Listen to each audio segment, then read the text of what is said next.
अस्सलाम वालेकुम, मैं हूं आपका मेज़बान समर अब्बास। आज कुछ बहुत ही इंपॉर्टेंट डिटेल्स आपके साथ शेयर करनी है। इस वक्त पाकिस्तान के अंदर बहुत सारे लोग एक और 12 अक्टूबर का ख्वाब देख रहे थे। ज़ाहिर है उसकी एक बुनियाद मौजूद थी, एक रीज़न मौजूद थी कि पिछले कुछ दिनों से जो सिविल और अस्करी क़यादत के दरमियान DGISI के तकर्रर के हवाले से जो तनाज़ा चल रहा था, उस तनाज़े की वजह से लोगों में एक उम्मीद पैदा हो गई थी कि शायद वो जो एक सफ़े पर होने का एक बहुत दावा था हुकूमत को, बड़ा ज़ोम था, अपनी ताकत उसे हुकूमत समझती थी, शायद अब वो ताकत हुकूमत की ख़त्म होने जा रही है। इस हवाले से अगर हम अपोजिशन के लोगों की बात करें तो कुछ लोगों ने जिसे कहते हैं ना सादा ज़ुबान में छुरियाँ टोके तैयार कर लिए थे। बड़े लोगों ने तैयारियाँ कर ली थी कि बड़ा कुछ होने जा रहा है और इस मौके से फ़ायदा उठाना है, लेकिन उन सब लोगों की उम्मीदों पर तकरीबन पानी फिर गया है। हुआ यह है कि DGISI के तकर्रर के हवाले से जो तनाज़ा शुरू हुआ एक हफ़्ता पहले, कुछ दिन पहले DGISI के तकर्रर के हवाले से ISPR ने प्रेस रिलीज़ जारी की कि लेफ्टिनेंट जनरल नदीम अंजुम साहब जो कि कोर कमांडर कराची थे, उन्हें DGISI लगा दिया गया है, जबकि DGISI जो थे लेफ्टिनेंट जनरल फैज़ हमीद साहब वो कोर कमांडर पेशावर तैनात हो गए हैं। लेकिन ये प्रेस रिलीज़ तो आ गई ISPR की तरफ से, लेकिन वज़ीर-ए-आज़म हाउस से इसका बाकायदा एक नोटिफिकेशन जारी होना था DGISI के तकर्रर के हवाले से, वो नोटिफिकेशन जारी ना हो सका। जो दिन गुजरते गए लगा कि शायद आज हो जाएगा, कल हो जाएगा, लेकिन वो नोटिफिकेशन जारी ना हुआ। इस पर कुछ लोगों ने इस तासुर को ज़ायल करने की कोशिश की कि जी वो तो 21 दिन लगते हैं चार्ज संभालने में, बड़े नासमझ लोग हैं जो इस तरह की बातें कर रहे हैं, कुछ भी नहीं है, बड़ी नॉर्मल एक रूटीन की एक्टिविटी है, आ जाएंगे नए DGISI 21 दिन के अंदर अपनी ज़िम्मेदारियाँ छोड़ के। लेकिन ऐसा नहीं था। वज़ीर-ए-आज़म ने किसी भी समरी पे दस्तखत नहीं किया था DGISI के तकर्रर के हवाले से। इसका जो तरीक़ाकार है पहले मैं वो आपको बता देता हूँ। तरीक़ाकार ये है कि GHQ से आती है समरी, वज़ारत दिफ़ा के यानी कि जो सेक्रेटरी डिफेंस हैं उनके थ्रू एक समरी आती है प्राइम मिनिस्टर को, जिसमें आर्मी चीफ़ की मर्ज़ी के 3 नाम जो है प्राइम मिनिस्टर को भेजे जाते हैं DGISI के तकर्रर के हवाले से। उन 3 नामों में से वज़ीर-ए-आज़म किसी एक नाम का इंतखाब कर देते हैं जिसे वो बेहतर समझते हैं, DGISI लगा देते हैं। माजी में 2 मरतबा ये तनाज़ा हो चुका है। नवाज़ शरीफ साहब के दौरे हुकूमत में भी ये हुआ था, बेनज़ीर भुट्टो साहिबा के दौरे हुकूमत में भी हुआ था। उन्होंने भी अपनी मर्ज़ी का DGISI लगा दिया था जब ये मामला रहा था। उस वक़्त हमीद गुल साहब थे DGISI। फिर बाद में मियाँ नवाज़ शरीफ साहब के दौर में जब ज़ियाउद्दीन भट्ट साहब को DGISI लगाया तो फ़ौज उनकी नहीं चाहती थी, मुशर्रफ साहब नहीं चाहते थे उनको DGISI लगाना, बल्कि वो जनरल अजीज़ साहब को लगाना चाहते थे DGISI, लेकिन बड़ा इस पर तनाज़ा रहा था। बहरहाल इस मरतबा ये फिर तनाज़ा खड़ा हुआ। उस वक़्त तो मियाँ साहब ने अपने एक बाएतमाद बंदे को वो लाना चाह रहे थे जो उनके रिश्तेदार भी बताए जाते हैं, ज़ियाउद्दीन भट्ट साहब, लेकिन यहाँ पर मामला डिफरेंट है। यहाँ इमरान खान साहब अपने एक बाएतमाद जनरल यानी जनरल फैज़ हमीद साहब को DGISI रखना चाहते थे मज़ीद कुछ महीनों के लिए। अब ये सारा मामला जो है इसे कवर अप करने की कोशिशें होती रहीं, लेकिन आज काबीना के इजलास में चीज़ें खुल के सामने आ गई।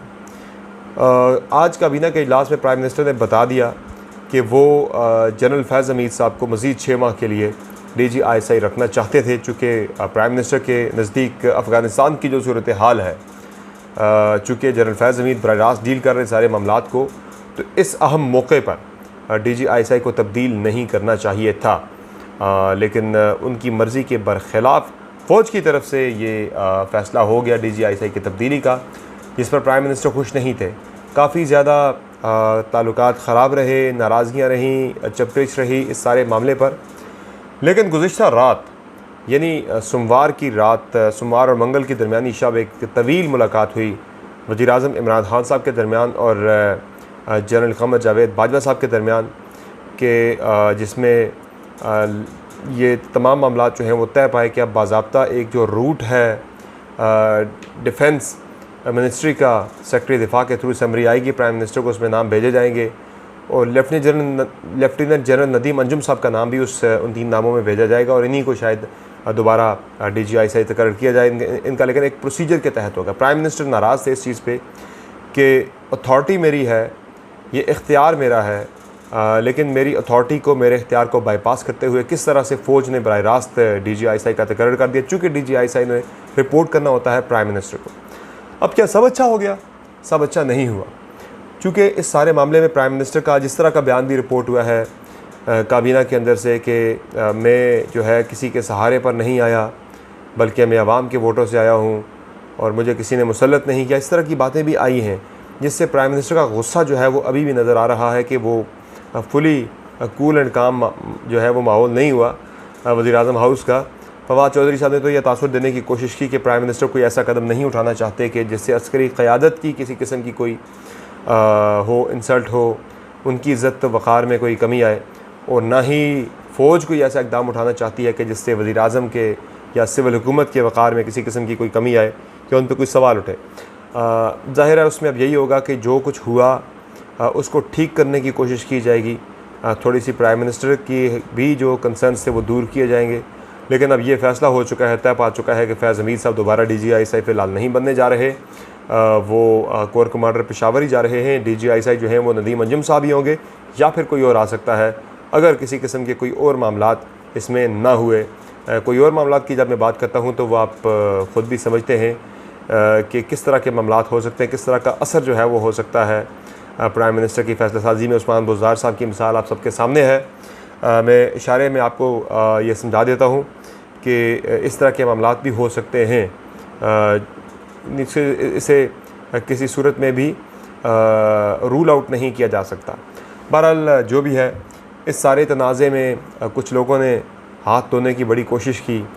PDM की तरफ से 3 रोज़ पहले बड़ा एक दबंग किस्म का मुतालबा आ गया, ये मुल्क में फ़ौरी इंतख़ाबात करवाए जाएँ, और वो लोग जो कि फ़ौज के बारे में बड़े नेगेटिव बयानात देते हैं, नून लीग की बात की जाए, मौलाना फजल रहमान की बात की जाए पर्टिकुलरली, उन्हें भी इदारे के वक़ार की बड़ी परवाह होने लगी।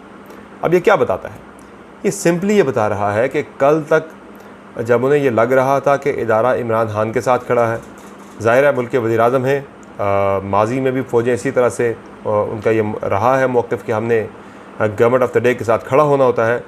तो जब तक वो इमरान खान के साथ बिल्कुल खड़े थे शाना बशाना, बतौर इदारा उन्हें सपोर्ट कर रहे थे उनकी गवर्नमेंट को, तो वो बहुत बुरे थे, इदारा भी बहुत बुरा था।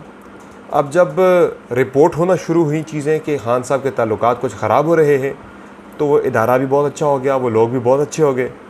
तो ये एक मुनाफ़क़त है जो नज़र आ रही है, बड़ी क्लियर किस्म की, बहुत वाज़ेह मुनाफ़क़त है कि जब कोई आपके साथ है तो वो बहुत अच्छा, आपके साथ नहीं है तो वो बहुत बुरा है।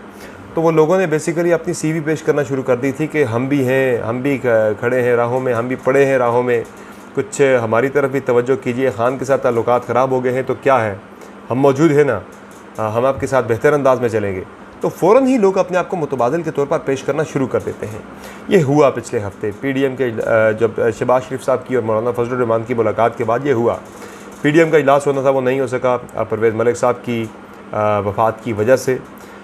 उसमें भी कुछ एग्रेसिव स्ट्रेटजी जो है PDM ने अब अडॉप्ट करनी थी। PDM को लग रहा था कि ये वो मौका है कि जब इमरान खान साहब के ताल्लुकात ख़राब हो चुके हैं, उनके इंतहाई बाएतमाद DGISI फैज़ हमीद साहब यहाँ से ISI से वो चले गए हैं कोर कमांडर पेशावर, और नया DGISI आए हैं, ताल्लुकात भी थोड़े से ख़राब हैं।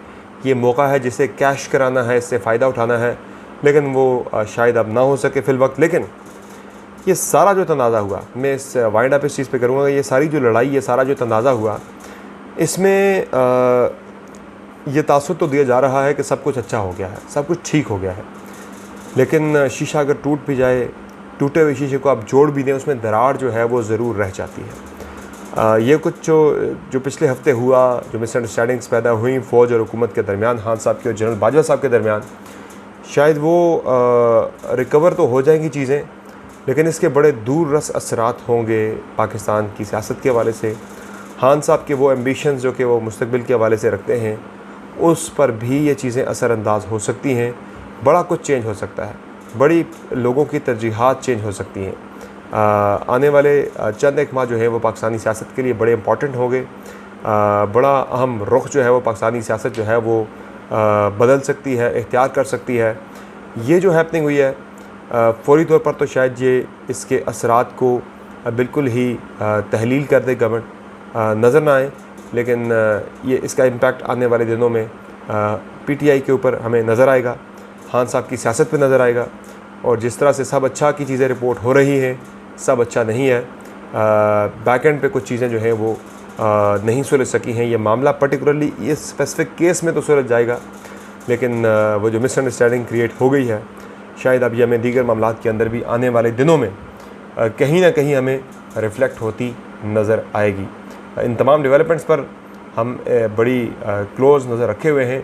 जो भी हैपनिंग्स होंगी वो आपके साथ शेयर करते रहेंगे। फिल वक्त समर अब्बास को इजाज़त दीजिए। अल्लाह हाफ़िज़।